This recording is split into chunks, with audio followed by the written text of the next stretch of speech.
I'm Stephen Duthie and I'm the co-founder and distiller of Esker Spirits. Hi, I'm Lynn Duthie and I'm one of the co-founders of Esker Spirits. Within the company, my role is primarily to coordinate events and to help get the brand out there through meeting our end customers, which is something I really enjoy.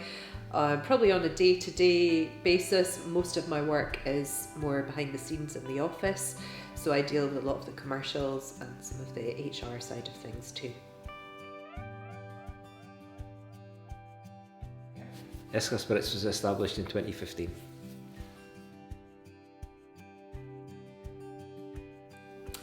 Our gins are special, I think, because of the care and attention that goes in really to developing them. It's something that we have taken a lot of time and effort and care into producing, and it's not something that we've done lightly. So we started really from a point of being gin lovers. That was really what brought us into the industry, that the love of gin and a real desire to understand how to make the stuff. So it wasn't really so much about the end product. It was about what goes into distilling, how do you make flavours work together, what's the special alchemy, I guess, in making things work and having great gins at the end of it.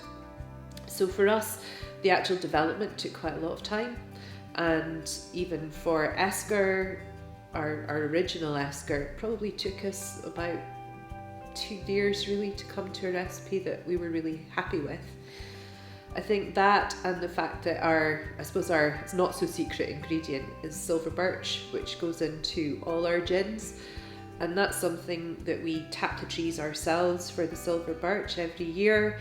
It goes into all our gins. It gives them a really silky, almost luxurious mouthfeel, and it's something that's really unique to us, and that's something that we really believe helps make our gin special too.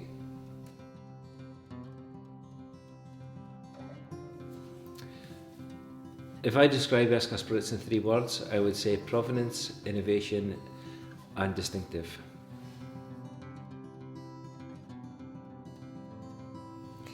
We develop our gin recipes over time and really in the kitchen at home. So it started on a 1 litre still, and that's something that we used when we were developing the Esker recipe, and we still use the same still for playing about with different botanicals and different types of ingredients, and more recently fruits that we have in our more recent gins. But I think really to look at flavour combinations that we like personally, and I think it's fair to say that Steve and I both like things that have a fuller flavour, so gins that are really distinctive. You can still taste them regardless of what mixer you choose to put in them, and that's probably something that we've lived by since we started with this.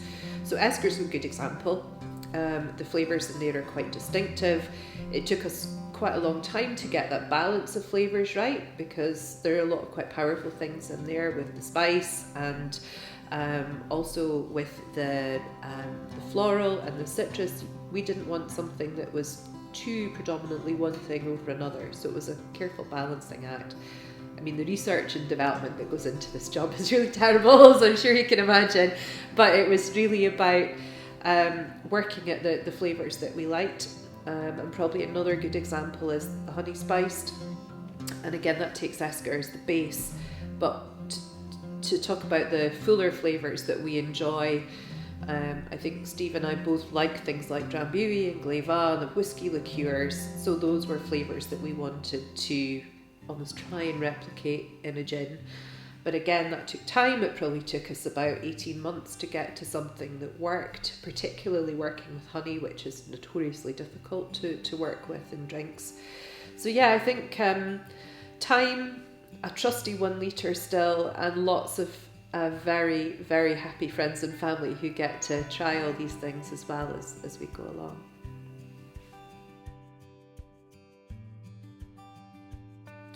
I think the biggest hurdle we've had to overcome is bringing the product to market. We were Aberdeenshire's first gin distillery. There was no one else nearby that was doing the same thing.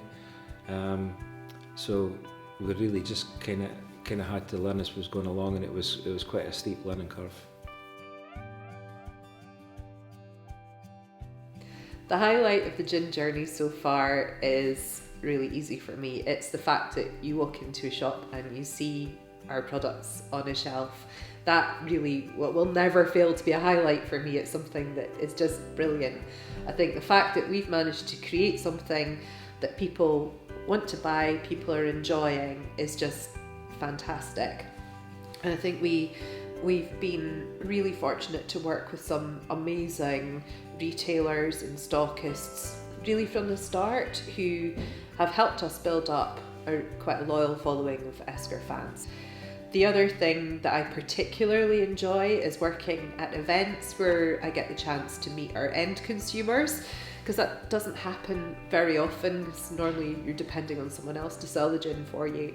But when we're at events and you actually get to see people's reactions to the gin in the moment, and whether that's good or bad, frankly, the fact that you're still there, you're able to talk to people, understand what they love about gin and what they love about Esker, that's just fantastic. Being able to actually have those conversations, that for me will always make my week when I get the chance to do something like that.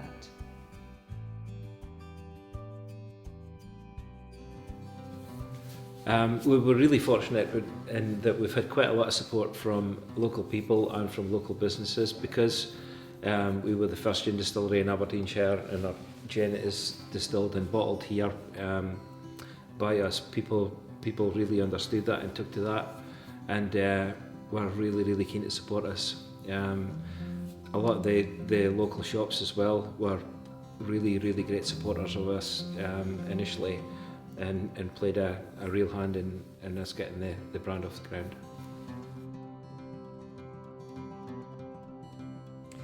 The secret to our success, I think, is probably the fact that Steve and I work so well together. We have quite complementary skills, and the fact that probably over time we've really figured out what those are has been quite important. We work really well together, so whether it's when things are going really well, that's easier. It's easier to share the successes. But equally, when things aren't going so well, we have to work through them together. And that's, just as important from the point of view that we are a business partnership as well as being a married couple. But it's being able to work through the business in whatever form that is, or whatever, stage of business it's at. The other thing that's become more important as time's gone on and the business has grown has been having a really great team round about us as well. We have a small team, but they are tremendously talented and dedicated people who we just feel really lucky to have found and work with. And for us, being able to grow the business with them really will help us be more successful as time goes on. What's next for the business is for us to expand in our range of products. We've recently expanded our silver glass range of products, and we have some other products as well that we're working on that we're hoping to bring to market reasonably soon. We'd also like to start exporting more. We already do at the moment, but that's an area that we're really working hard to expand on.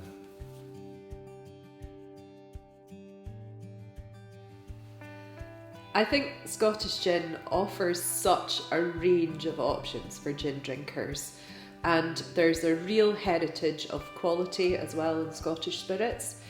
It would be naive to attach, the same kind of heritage as whiskey has. I mean, there's an amazing heritage and real history built up over a long time. But I do think that in Scotland we're really lucky because we're known for quality food and drink output. I think that's a fact. But from a gin point of view, I think we've got pretty much anything any gin drinker could want in Scotland, from the bigger world famous brands that everyone will be familiar with, whether they're a gin drinker or not really, to the smaller brands, the growing brands, which offer people a different choice. They, like ourselves, it's something different, it's unique. They're probably maybe more niche brands, but things that people can really buy into. And I think opportunities like this give people the chance to understand the people behind the brand and see where they're coming from too. So I think from a category point of view, I think Scottish gin will continue to grow, maybe not necessarily in numbers of output, but certainly in the quality and the reputation of the category itself.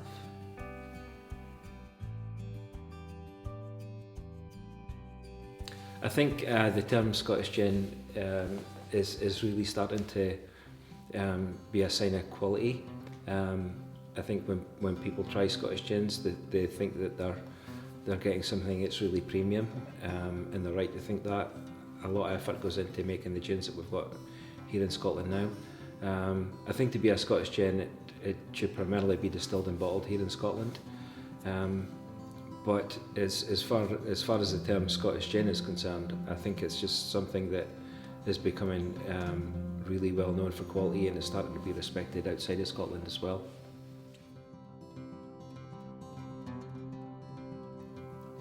Provenance has always been hugely important to the business, and I suppose to me personally as well.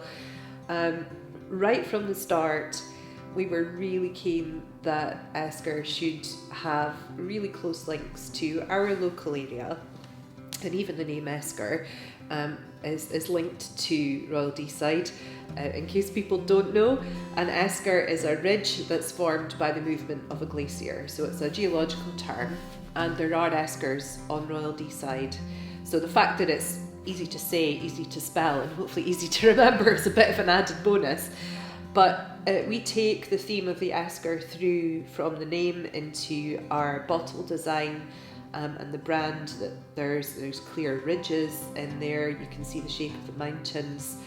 Again, if you look closely at the bottle, you'll see the silver birches on there too. So the silver birch is absolutely central to the provenance piece for us. Obviously, we wanted to incorporate something of the local area in the gin itself, and silver birch trees are everywhere on Royal Deeside. They're a real feature. And for us, when we discovered that the silver birch itself worked really well in the gin, it was almost a no-brainer to use that across the whole range. We tapped the trees ourselves. We tapped the trees on the very beautiful Kincardine estate on Royal Deeside. So when it came from moving from the kitchen to the shed and then expanding into distillery premises, for us to actually be able to secure premises on the Kincardine estate itself, it almost felt like coming home, you know. And from a provenance point of view, no one can argue with that. You know, we are from here. It says that, you know, it's on the bottle. It's in the bottle. There's a real piece of Royal Deeside. I think over time, we've seen consumers become much more aware of provenance, and certainly when we do gin events, we are asked the question more and more now, you know, where is your gin from? Do you make it yourselves? And I think as time goes by, it will start to become more of a differentiator for people as they buy into more of the buy local or understanding the origins of something. I think that will become, as I said, more of a differentiator over time. So for us, and I think, yes, for me personally, I think provenance is key, and I think that's something that Scottish gins have a real advantage of.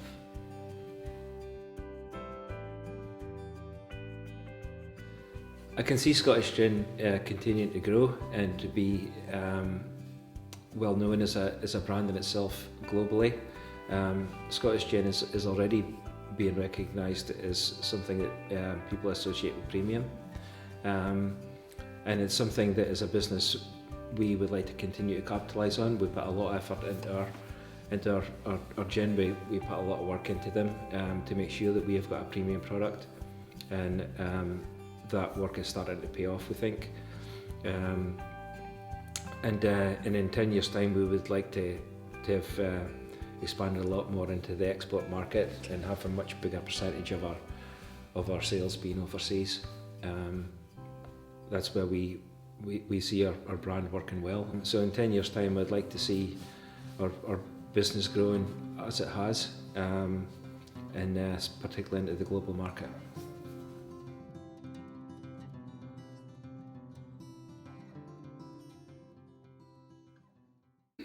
When was Esker Spirits established?